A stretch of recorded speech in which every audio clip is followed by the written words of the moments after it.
Hey there, good morning on this Tuesday, January 21st. This is Breakfast with Bridgett on News 6 Plus, clickorlando.com, and YouTube. And we're glad to be with you. I'm Bridgett Ellison. We are gearing up for some major winter weather. I'm not sure if you've been watching the forecast, but it is already sweeping the country and parts of Florida. Also declaring that this is a state of emergency in terms of their weather systems headed that way. And so we want to check in with Chief Meteorologist Candace Campos and find out the latest in what we can expect here. It'll be cold and wet for sure. And Candace, it's something that everyone's talking about right now because the word snow and Florida mentioned in the same sentence always gets everybody's attention. Oh, yeah, it certainly does. I mean, listen, it catches my kids' attention. They just called me like, Mom, is the roads going to be icy? I'm like, okay, no, it's not going to be icy. They're still going to be kind of slick because we are dealing with some rain. And it's certainly going to be that dreary kind of day where it's rainy, it's cloudy, it's windy, it's cold. That whole mix today is not going to be ideal, which is why today we're designating it an inconvenient weather day as the chance for rain continues. No big storm chances. So that's certainly good news. And at the end of the day, let the meteorologist tell you, we need the rain. So if it falls on a Tuesday in the middle of the work week, so be it. But unfortunately, that rain is going to be mixed in with a lot of snow across the panhandle. The precipitation's all the same. It all originates the same way. But how it falls and the temperatures it falls through really will dictate where it snows, where it will sleet, where it And will people are freeze. worried. I mean, it's a state of emergency for some counties. I mean, and people can call us, wimps, but this is, you bring a hurricane to us, we know what to do. You dust a little bit of snow over us, and we're like, blah, what Yeah, do we you got do? to be ready for You know, anything. like I tell my children, we all have our strengths and we all have our weaknesses. Winter weather in Florida is a weakness. So, and you know what? Before we get to the maps, I do want to let you know, though, Marion and Flagler County, they're part of our viewing area. They're part of Central Florida. And they're the ones that today, late tonight, early tomorrow morning, will have the chance of seeing a wintry mix. We're not talking snow in Marion. We're not talking snowfall and accumulating. But there will be the potential of having some kind of frozen precipitation Some falling in the slush. sky on tonight.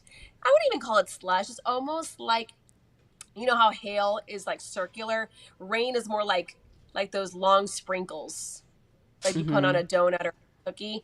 That's kind of more freezing rain. So we'll get a couple little pellets here and there. Some loud But rain. It's loud when it's freezing. yes, Ugh, and it's really going to be the big story, of yeah, course, is snow right. and the rain. So let's take it to the maps and show you what's going on right now. Flagler County, right now, not dealing with any rain, but down through Volusia, Orange, Osceola County, it's just kind of scattered in nature. And we're going to continue to see those scattered showers continue throughout the afternoon. And for that reason, today is designated an inconvenient weather day. Not a weather alert day. This is not a strong, dangerous system. Locally, different story in the panhandle, right? But it's going to be cold, dreary, windy. We have wind advisories along the coast, a high surf advisory for coastal communities. We do have a cold weather advisory that right now is issued from Marion and Flagler for tonight. Could get extended because we are going to be dropping temperatures again tonight. So with that being said, historic winter storm possible for parts of North Florida, and that potential for some sleet is in the forecast for Flagler and Marion. Not widespread, but we're saying there's a chance. Satellite emitter composite. Look at how much snow right now, Bridgett, is falling in parts of Louisiana and Texas right now. They have racked up some significant totals already at this hour. Rain, you can see right there by Houston, it's white, pink, and green, right? So they're kind of seeing all that precipitation, all kind of in that same zone.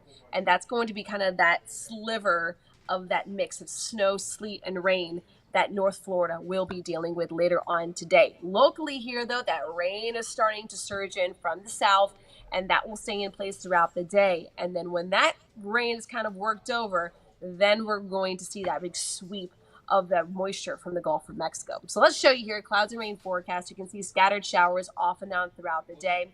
Cloudy skies. Now, is it going to be raining nonstop all day? No, but it's going to be very tropical in nature where it feels like it's going to rain all day, and sometimes it does, and then sometimes it doesn't.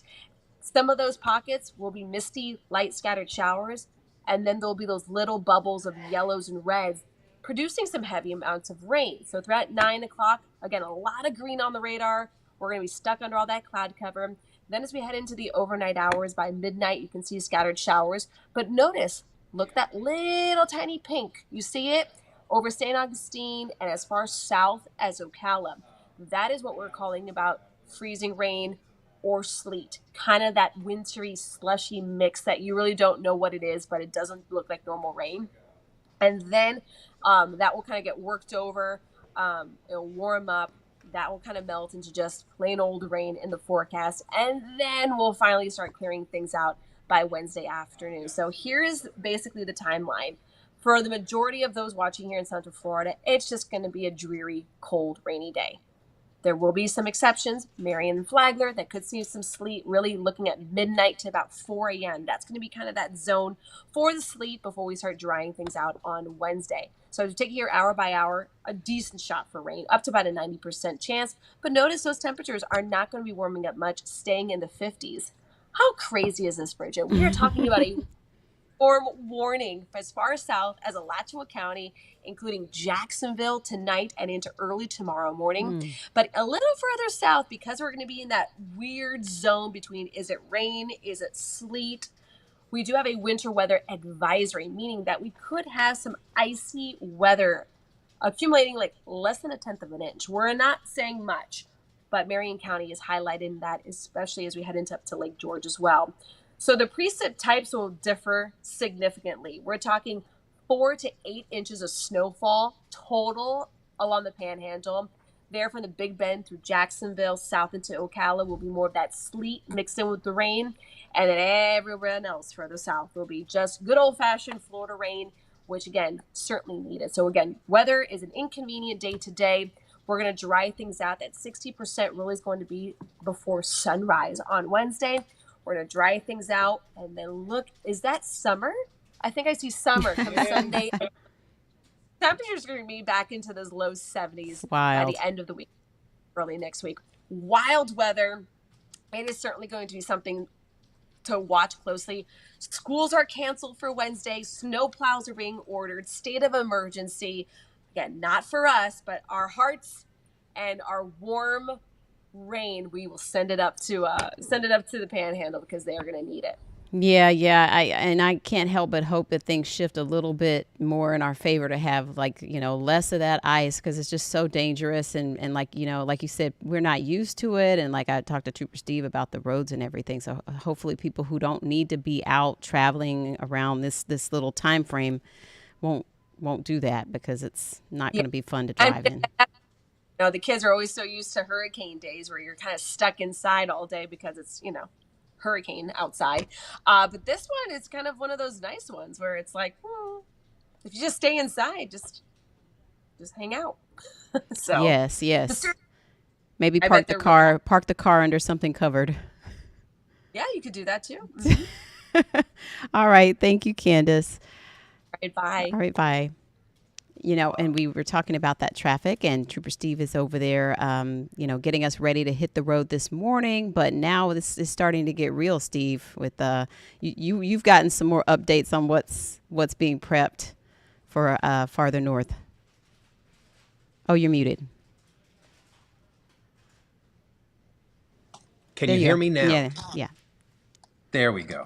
It is crazy because as a Florida trooper, I can tell you right now, I don't know any trooper who has ever had to put train for that. Contributing factors from a crash as snow, ice, or sleet on the crash report. So that's probably be the biggest thing people need to pay attention to. Like, look, if you're traveling out of the area, you happen to be going to the Panhandle, you will encounter something that we do not encounter here in the state of Florida. And that's just okay. It's just something we need to be cautious about. Mm-hmm. So it's very similar to hydroplaning out on the roadway whenever you start to lose that traction or whatnot. So we can go straight to the graphic maps here because we have a little bit of a nice explainer. Oh, thank you. So anytime you're hydroplaning or whatnot, what's happening is you're losing contact with the actual roadway surface. So dry roads, obviously, you have full traction, but when you begin to hydroplane, it's because something is interfering with your vehicle's tires and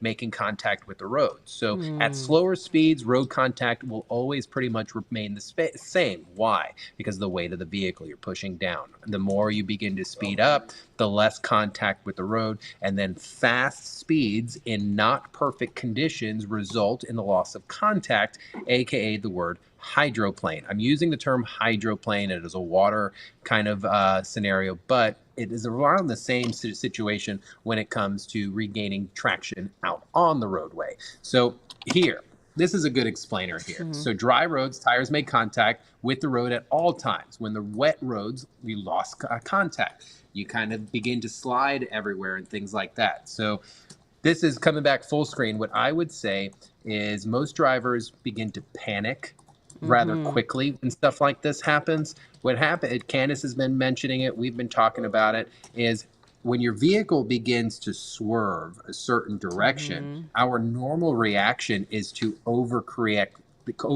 the opposite way. Hmm. That is not what you should be doing. You should be steering into the direction that your vehicle is going. As crazy as Yes, that I'm just sounds, having a bad flashback as you're talking about this. so Yeah. you've encountered some black ice and some slick roads before. Well, when I was in school, I was in school in North Carolina, and we had this historic winter storm move in, and for like the first time in 50 years, they closed the campus of UNC Chapel Hill, and I'm driving across campus to go try to stay at a friend's apartment because I didn't want to be stuck on campus. Campus just shut down, Right. and it was just flurries, Steve, just flurries. But it had been cold for so long that when the flurries hit the road, and then I'm on Ice. these hills in Chapel Hill in a little '89 Buick, and that car Oh, started to slide sideways down that roadway. And I did. I went oh with my it. I went gosh. with it. I Good. steered into the slide, and then once it stopped, I was able to like correct myself and get on out of there. But thankfully, nothing else was oncoming because, Right. that's how you get into major trouble or you get stuck in a ditch somewhere. And to your point, like steering is not going to fix the problem. It's going to minimize the problem because when you steer into it, you're maintaining some type of stability with the vehicle. Once you counteract that, now what's going to happen? You're going to start spinning. So good for you, but we don't want Right. that. We could see that in the panhandle. Hmm. And locally, we're doing okay. Roadways, not bad. What are we going to see today? We're going to see wet roadways. So people need to be very careful. We've had some fun trying to say that this morning. Wet roadways into Wednesday along Redbug Lake Road. But right now, DOT cam showing that we're still looking pretty good outside downtown Orlando. There's that haze that Chief Meteorologist Candace Campos was letting us know about. That rain is here. So just please be careful. No major issues on the road, but look at your drive time. 43 minutes, Champions Gate to downtown Orlando. And the delay is so thick this morning. I don't know. It's maybe just mixing between the cold and that wet roadways. People are just not having it this morning. So please pay attention. Increase the following distance so we don't have any crashes out there. 535 Point Santa Boulevard a little slow as well. And that traffic light is still not working properly this morning at Boggy Creek and 417, causing some northbound delays. And then out by the airport, we are clear. However, roadways are wet. People are on. Look at that. Look at the difference between Tradeport and Goldenrod. So we're talking 2 mile difference here. And you have rain on the west side of the airport, but on the east side, not as heavy. So that's just showing Candace's pattern this morning. The stuff's going to be in and out, and we just need to be ready for it today. All right. Thank you, Trooper Steve. We appreciate it. You're Anything else? you're welcome. You'll catch me at 10. We do have a stream today. We're going to talk about some myths on traffic stops when it comes to certain tickets, what you have the right to do, what you don't have the right to do. And we'll talk about that today at clickorlando.com, YouTube, News 6 Plus, and the News 6 app, and anywhere else you want to see me. Okay. Well, we'll see you in about 2 hours. See ya. All righty. Want to get to some of the top headlines this morning. Of course, yesterday, Inauguration Day, and it was a full day of ceremonies, galas, parades, and President Trump will spend his first full day back in office today. Already, though, his return to power has been historic, with the president signing dozens of executive orders yesterday, including a promised crackdown on illegal immigration and a vow that millions will be deported. News 6's Mark Lehman is following the potential impacts for Central Florida and explaining why some are not happy with the president's orders. I, Donald John Trump, do solemnly swear Hours after taking the oath of office, President Trump began rolling out sweeping changes on illegal immigration. Through executive orders, the president declared a state of emergency at the southern border. All illegal entry will immediately be halted. Among the changes are forcing asylum seekers to remain in Mexico, finishing the border wall, and a crackdown on illegal border crossings. It's too sad that the president is coming with those intentions. William Diaz is the founder of Casa de Venezuela, an organization fighting for immigrant rights. He fears the orders will hurt migrants looking for a better life. And when you go to see the figures, you'll find out that the percentage of illegal immigrants or immigrants in general is very, very, very low. President Trump also wants to change birthright citizenship requirements, which is a right protected under the 14th Amendment. Meanwhile, major cities are also bracing for raids as the president has promised to deport millions of illegal immigrants. Can we expect ICE raids in major cities? I don't want to say when, but it's going to happen. Has to happen, or we're not going to have a country left. A crackdown on illegal immigration, not the only controversial move the president made after taking office. He also pardoned nearly all the people charged in the January 6th riot at the U.S. Capitol building. President Trump pardoned all but 14 of the nearly 1,500 of his supporters who were charged in the riot. He also commuted the prison sentences of leaders of the Oath Keepers and Proud Boys who had been convicted of the most serious charge of seditious conspiracy. Now, we caught up with some of the locals who had traveled from Central Florida to be a part of the festivities, and many who watched the events in Washington yesterday were from Florida. They made up the trip to witness that history, but of course, weather threw a curveball in lots of people's plans, and so they had to pivot and find other ways to try to enjoy the day. And News 6 anchor Matt Austin caught up with some of them yesterday. Central Floridians watched the inauguration all over D.C. All right, ladies, you made it in.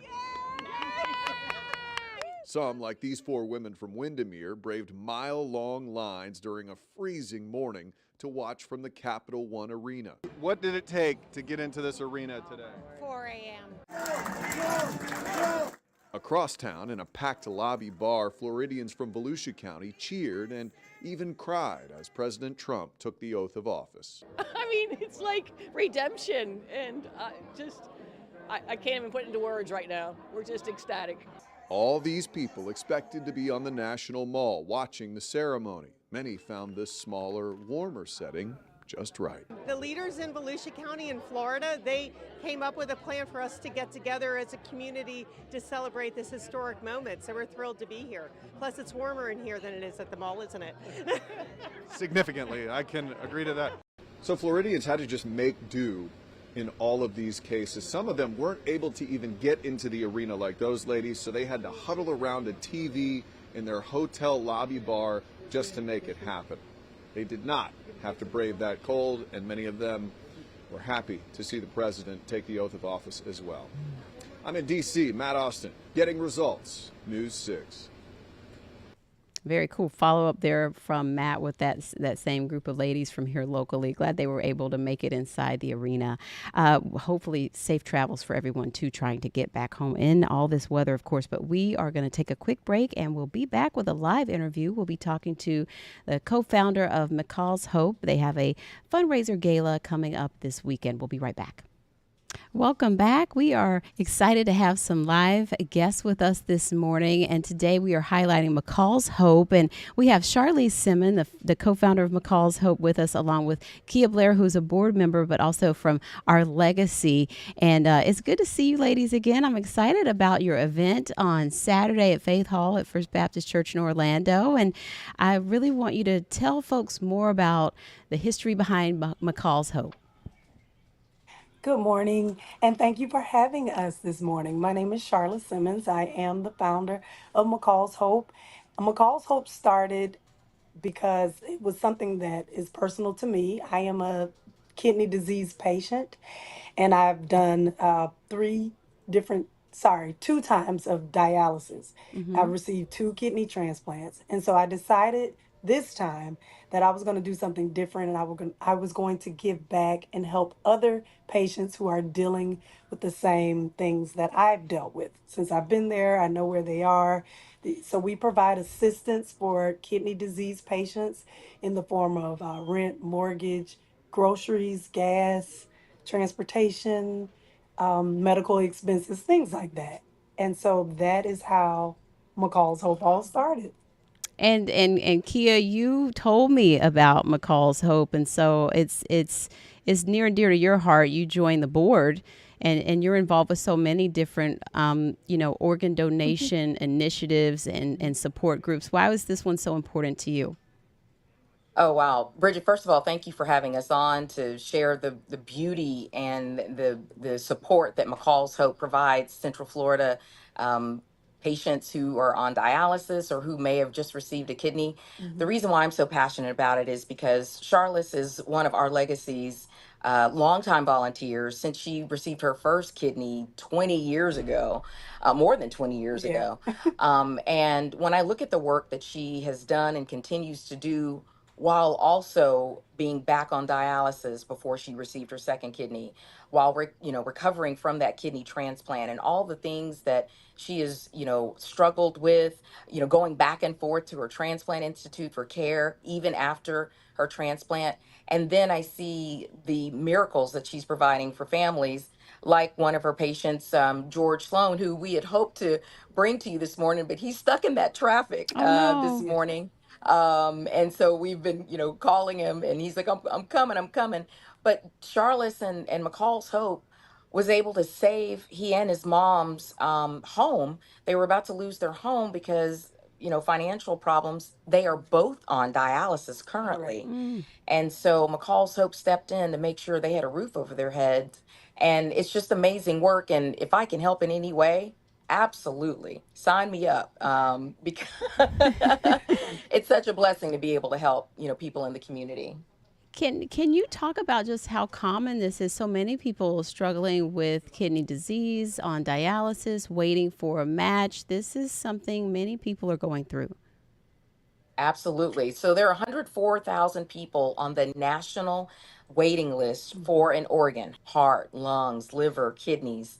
But 5,700 Floridians are on that list waiting for a life-saving organ. And the majority of them are needing a kidney. And the majority of those folks are from multicultural communities. So it's imperative that we talk about your kidney health, that the things that affects your kidneys, like diabetes, hypertension, not exercising, not eating Mm-hmm. right. All of these things affect your kidneys. And when it comes to being Black, African American, or even Hispanic, 1 in 3 will suffer from chronic kidney disease, just like Charlotte's.